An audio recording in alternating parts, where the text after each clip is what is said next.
let's put the log chart of Bitcoin up. Let's say that's our proxy for the space. Well, the log chart of Bitcoin tells you get to $1 million in not very long. Not very long meaning like 5 years, whatever the number is, right? Again, it's not a forecast per se. It's like by this, by then, but it's the trend of direction. So what must be true for that to happen? Well, a lot of people have to have bought Bitcoin. If a lot of people have bought Bitcoin and Bitcoin is currently losing market share, it means that the whole crypto market has absolutely exploded. So if that were to be true, what would be happening for that to be true? Well, many of these things that we're seeing experiments now are likely to get mass scale adoption. How? Okay, the trend is you can now own digital assets, you've got these IP rights, you've got these contractual things. Well, for this world to be happening, then this is going to have to be most likely meaningful. You won't get all of these. Many of them will fail. Specific projects is even harder, but the overall direction is much easier.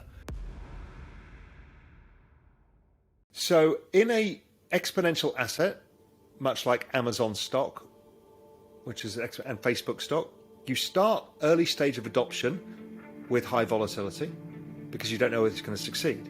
Are we going to get adoption or not? Then over time, the volatility shrinks, but the rate of increase continues to go higher in that logarithmic exponential trend.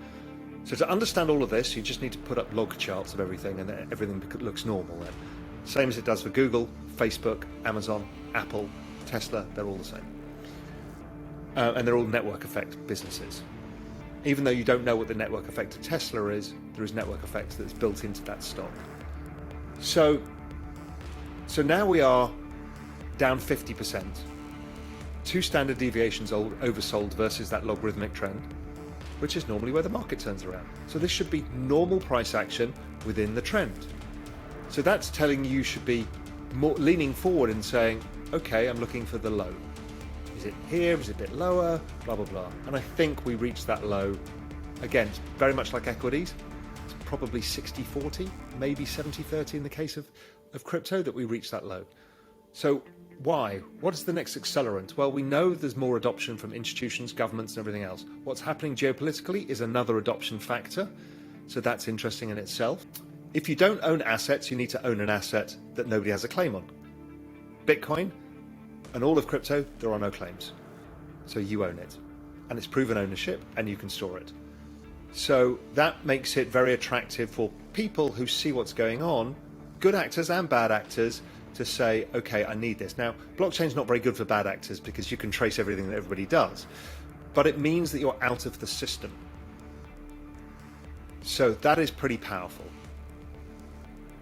Then for sovereign states, particularly sovereign wealth funds, they will look for a long duration asset of which gives them some security, so it has a place. So we will see a further adoption for sovereign states of this, not necessarily as a currency, but as an asset. So I think that is as a reserve asset. I think that's very interesting. I think that's the place of Bitcoin in the world as a kind of pristine collateral reserve asset. So we've got the sparks in place. The next thing we need is the inflation story to die. That would be a true accelerant, and growth to be falling and the central banks to be printing more money, because it does very well. It drives adoption. It doesn't just drive the price up like it does with equities and gold and real estate. It drives adoption, which is why it always massively outperforms everything else in times of monetary largesse. So you're setting up for a perfect storm here. And that's so the argument, was it going to go lower before, blah, blah, blah. Right now, unlikely. There's a probability of it. Still a decent probability, call it 30%, 35%, but I think unlikely. So we're in the fastest pace of change, and people are going to find it hard. People fear change. They want to look back on times that they understood. But every time has been not understood by somebody a bit older, because it always feels like it's changing. But this is really going to accelerate. And if people can't get their heads around what's happening in cryptocurrencies, I don't know what they're going to get their heads around with what's about to happen. So for all of that to be happening, which is all part of this fourth turning and everything else, therefore social tokens are clearly going to be gigantic.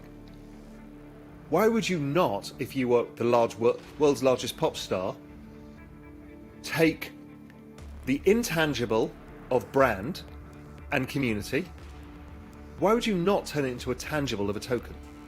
You're unleashing billions of dollars of value, in fact trillions of dollars when you look at intangible assets on balance sheets of firms, and you're sharing it with your community, which makes them rabid fans.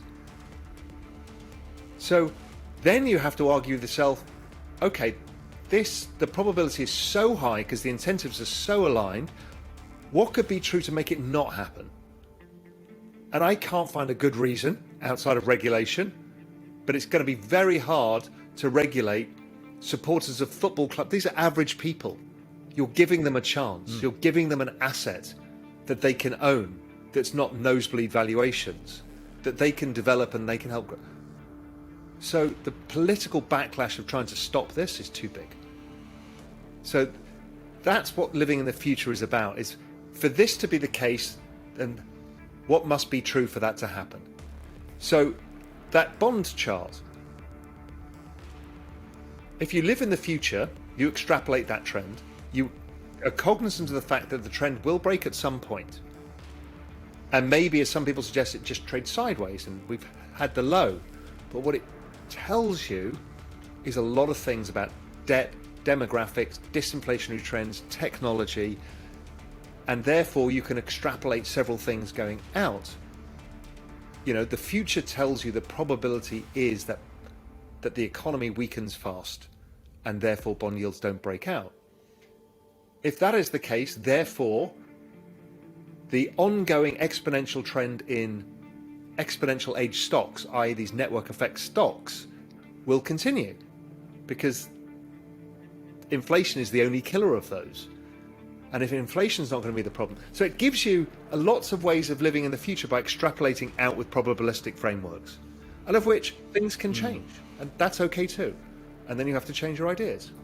The moment you overcomplicate it by looking for the weakness or a particular nuance in it, the moment you will miss everything. Now, that doesn't mean you shouldn't be skeptical of stuff, but you need to go through the process of thinking through the weaknesses and then think, are they so big that they overwhelm the larger, which is a question you raised before about World War III versus the other outcomes. The vast probability is that this is solved in a way for this situation that may have long-term ramifications that we talked about as well, but is unlikely to be world-ending because, well, then nothing matters anyway. It's making choices like that. It's make choices like, where do I keep my money, my savings? You know, is blockchain and cryptocurrencies and digital assets, is that something I should be exposed to if I'm looking for a longer term future? Or do I want to have gold? Well, it kind of depends how old you are, because gold is not transportable and it's not that useful, but it is useful for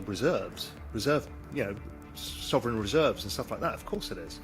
But on a personal level, if you want to go and live in Costa Rica, you know, lower your cost of living by 2/3. I mean, travel is one of the great things of all time because you learn different perspectives, which most people sadly lack. You lower your cost of living by 2/3 and you can take your money with you. Okay, hell yeah.